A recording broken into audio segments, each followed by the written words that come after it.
was reinforcing the 2030 Agenda for Sustainable Development and Agenda 2063, the Africa we want, of the African Union and eradicating poverty in times of multiple crises. But today on the program, we highlight the talking points of the forum. Do stay with us.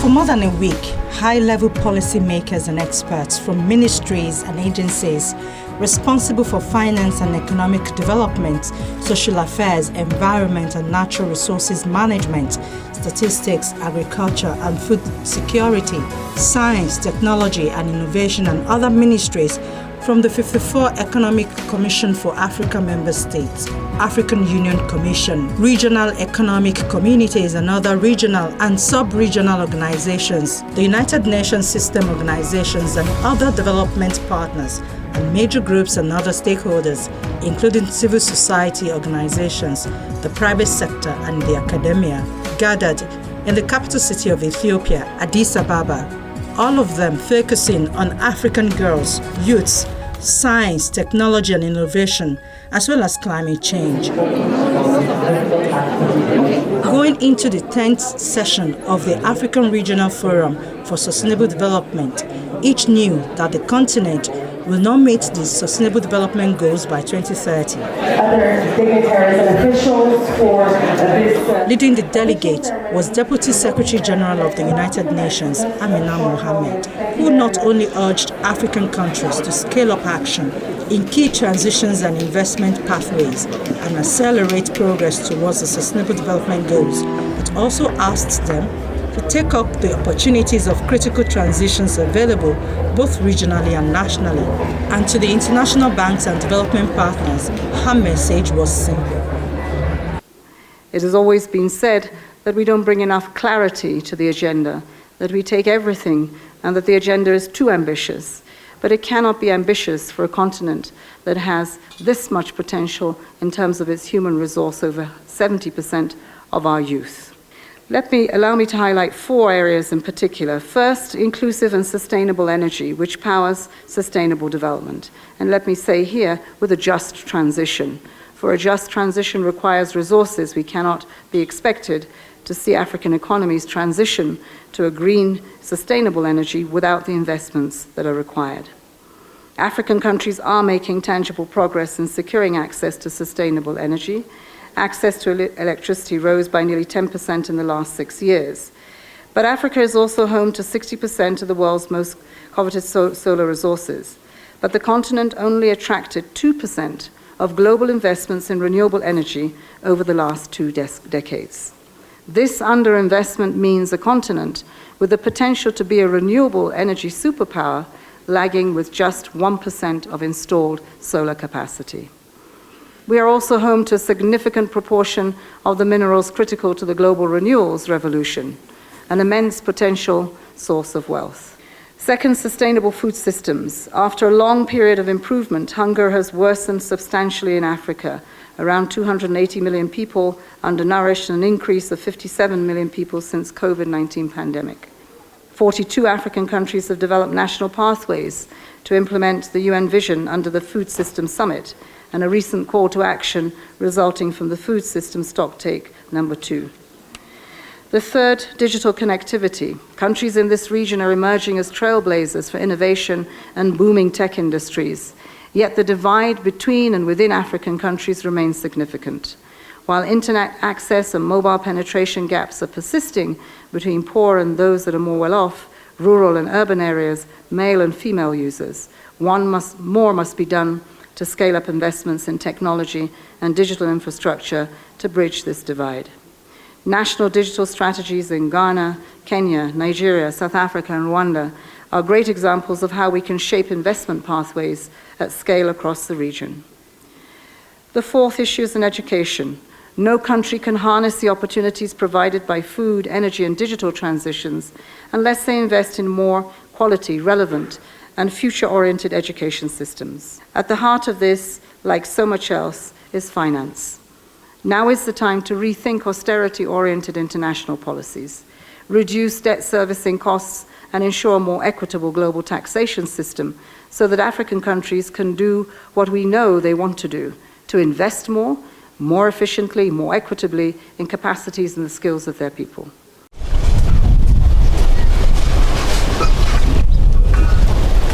Both poverty, hunger, insecurity, and large-scale deprivation on the continent. Many at the forum agreed African governments cannot afford to continue with business as usual and must go back to the basics. The basics we know are that we need to look inward and make sure that we create strong institutions that are going to be accountable to the citizens and to deliver what the citizens need. If we need to talk about development, if we need to talk about security and stability, if we need to talk about good governance, what we need indeed is for governments to do the basics of catering for their people. But we acknowledge, like it has been put, that governments on the African continent currently, given the path that we have gone under, are facing tremendous challenges. Some self-inflicted, some also coming from the external forces and the context in which we are developing currently, which is actually making the world retreat back to selfish interests. So with that, then we need also go back to doing the basics of correcting all these gaps and inefficiencies, which is where our collaboration between the African Union and the United Nations is key, so that we bring back that conscience and that spirit of collaboration in our several multilateralism fora. Another set of basics that we need to do is actually to de-risk private sector capital, both on the continent and also from foreign direct investments to come, including multilateral financial institutions capital. We are talking of climate finance. We are talking of financing peace and security on the continent.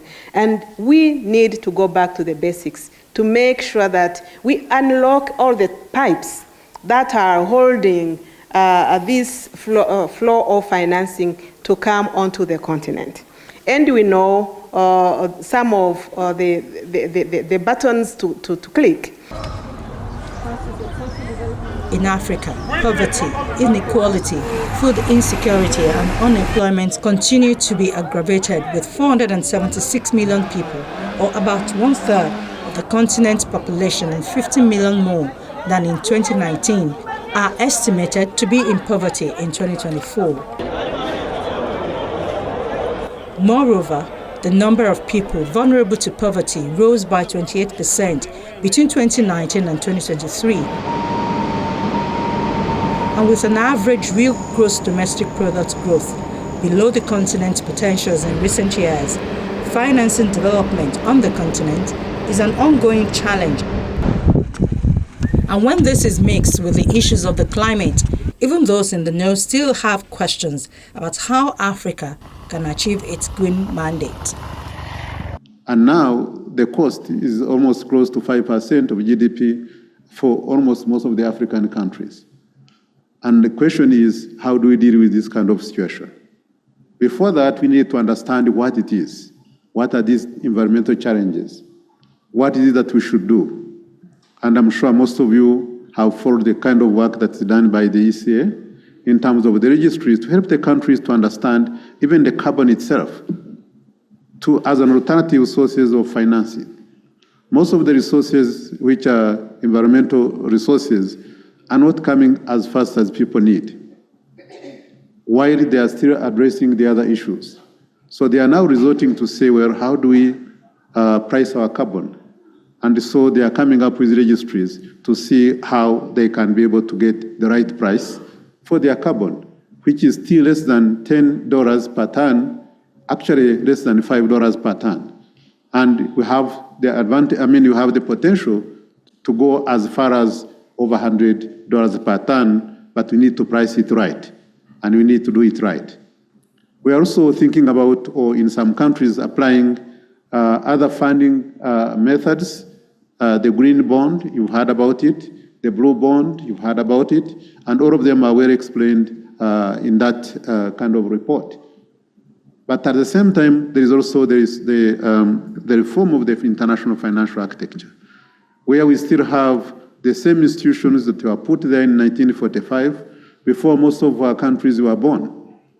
And countries have expanded significantly, but the resources have not expanded. These are the highly concessional resources of IDA, the World Bank, the resources of the IMF, the resources of our Africa Development Bank, and others which are going to support our countries. Because they have not been growing so fast, most of our countries have gone on the market to issue the Eurobond. And by issuing the Eurobond, of course, it's at a higher cost because most of our countries are not rated, or they are not rated well. We still have 21 countries that are not rated at all, and 2 countries which are investment grade. And meaning that there is a high cost for not having the investment grade, meaning you cannot raise money cheaply. So how do you finance development at the same time raise money to finance climate? And that's where you find the intersection of what this one means. The experts tell us the resources to achieve a just transition is possible because Africa has the potential to leapfrog. But to be able to take the big jump, the countries need to promote low-carbon development pathway with gradual transition away from their fossil needs and leverage critical minerals, shift to collaborative governance and harness frontier technologies. So there is a compelling option, but again, it will not be an abrupt transition. Now, we just also highlight in the report, this cannot be done as business as usual. So while we combine different elements, and perhaps none of the elements alone is new, together it's a new approach and it will require a major transformation, transformational leadership, and also systemic changes in areas of economic governance. It will have to, learn from the past experience how to effectively deploy and utilize natural resources, and human endowments and human capital will need to be developed also. And of course, the African Continental Free Trade Agreement can play a major role in this transition. The latest economic report on Africa, launched at the forum, reveals that Africa's growth is below the pre-COVID-19 pandemic rate, but remains the second highest globally. The 2024 edition of the report, titled Investing in a Just and Sustainable Transition in Africa, says leveraging the vast critical minerals are key to development, but African leaders must avoid the resource curse and must advocate for an international regulatory regime that will ensure environmental and social safeguards from a just and sustainable perspective on investments. Like in any transition, there will be winners and losers, and we need to make sure that we are taking sufficient measures to take into account the impact of different parts of the population and what does it mean, and the incentives to actually, accelerate the type of private sector and industries and innovations that can capitalize on our unique resources for green transition, and at the same time enable this transition to be smooth for the sectors that need to adapt. The report singles out renewable energy, the battery and electric value chain, carbon markets, sustainable infrastructure and circular economies as areas that African countries must invest in as they approach the transition. To close the funding gap, the report recommends enhanced private sector participation, a greater role for multilateral development banks, innovative international and regional funding mechanisms, reforms to the global financial architecture, and responsible investment by countries. A été adopté par tout le monde. Voilà. The 10th African Regional Forum for Sustainable Development ended, with member states of the Economic Commission for Africa agreeing to 11 key messages for the effective delivery of sustainable, resilient and innovative solutions to reinforce the 2030 Agenda and Agenda 2063 and to eradicate poverty in times of multiple crises. The Addis Ababa Declaration, as the resolution is called, focuses on the actions needed in achieving the Sustainable Development Goals on ending poverty in all its forms everywhere, ending hunger, achieving food security, and improved nutrition and promoting sustainable agriculture.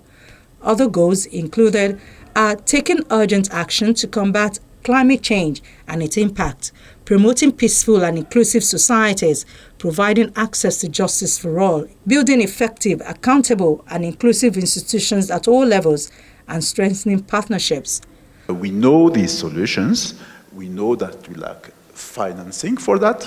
And of course, with our partners from developed countries, from the rest of the world, we have to collectively work on these issues of the financing, on the global financial architecture reform, to really respond rapidly to these urgencies. So that's why now African countries are definitely convinced that they have to find their own solutions through the domestic mobilization, but also to continue to work with partners, with other countries, to make sure that we have also a global response, knowing that Africa could contribute a lot towards this, bringing its own responses.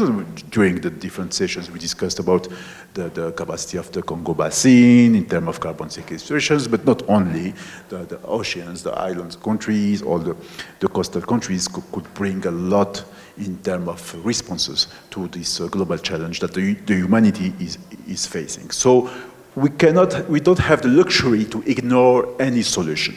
We need to explore all the solutions together in parallel and to really respond to this urgency, because on a daily basis, our people are suffering from the impact of global warming. So we like actually to address that. But before the agreement was reached, like most United Nations resolutions, agreement on language was a major issue. Going through each line of the draft with bureaucratic thoroughness, member states questioned, suggested, or even changed text to address their concerns. On the third line, to enhance human rights approaches, I would suggest to enhance dignity and human rights approaches. Places of the declaration. Thank you very much for that. There is sourcing funding from the domestic sources and the international ones. So with respect to the international funding system, we require a scale-up of new, additional and predictable financial resources. Okay. And I don't see any hand. At the end of the day, the Addis Ababa Declaration called upon those that will participate at the Summit of the Future in September to consider and adopt commitment aligned with Africa's priorities that will focus on sustainable development and financing for development, that will cater for peace and security, scientific innovation and digital cooperation, young people and the future generations, and transformation of global governance. It also urged members of the Economic Commission for Africa and their partners to redouble efforts to revitalize institutions, policies, plans and programs, and channels finance to rescue the Sustainable Development Goals. It asks the United Nations resident coordinators and the United Nations country teams to develop and deliver strong, coordinated and targeted support to members of the Economic Commission for Africa with a view to achieving a meaningful and tangible transformation in food systems, education systems, climate change, and many other areas. SDGs and Africa we want cannot be achieved without the required financing at scale. Africa needs investment of about 1.3 trillion a year to achieve the SDGs by 2030, and investments of over $2.8 trillion in mitigation and adaptation alone in order to implement the nationally determined contributions. In line with SDG 17 on partnerships, we must build partnerships locally, regionally, and globally to mobilize the resources we need. On the domestic front, a serious and immediate reallocation of resources towards sustainable development is needed, deepening domestic resource mobilization and using innovative financial instruments offer a great potential. In addition, initiatives such as the launch of the Africa Green Bank Initiative by the African Development Bank could help to generate climate finance opportunities on the continent worth $3 trillion. Also putting into action the Nairobi Declaration for Climate Change, calling for the meeting of the global commitments to raise $100 billion in annual climate funding could also generate climate financing needed for the region, while crowding in private sector investments. The international community must also do its part and deliver on promises made, as well as take deliberate actions to reform the international financial architecture, reform debt resolution mechanisms, and scale up affordable finance. Africa races against time to meet the Sustainable Development Goals by 2030 and the Malabo commitment to end hunger by 2025, while battling with the current challenge of maintaining peace and development. A much more tangible commitment is required from all partners. First of all, from us, as the actors who are present on the continent and of the governments, but also of those who are supporting us. A staggering figure, $1 trillion for development of the continent, was voiced today, and it might seem unattainable. And I would challenge anyone who says no. According to the latest data I was searching today, World has found this year more than $260 billion, $2.6 trillion for war. Surely, if we can find that resources for war, we can find those resources for peace and development. Because it is that peace and is that development which we need to offer today to our children. And that peace and development cannot be brought with the knowledge and technology of the past. We will not champion any more development models which are based on outdated technologies and which do not advance us ahead of the game, so that a year, 2, 10, 15 years later, when we gather and discuss the development challenges of the continent, we will not be catching up again with the rest of the world. We will invest in the solutions of tomorrow, so that we will be ahead of the curve. And that's what today's discussion, and that's what this resolution is talking about, giving the continent the solutions, African solutions, continental solutions, which are technologically empowered by the knowledge, and which are driving the change, a meaningful change for the generations to come. Mauritania has been charged with presenting the key messages to all high-level meetings coming up later this year. But the delegates living here know that the real work of turning words into action has just begun. That's our show for the week. Thank you for watching our inbox. Earthfile@channelstv.com is available for all your comments and questions.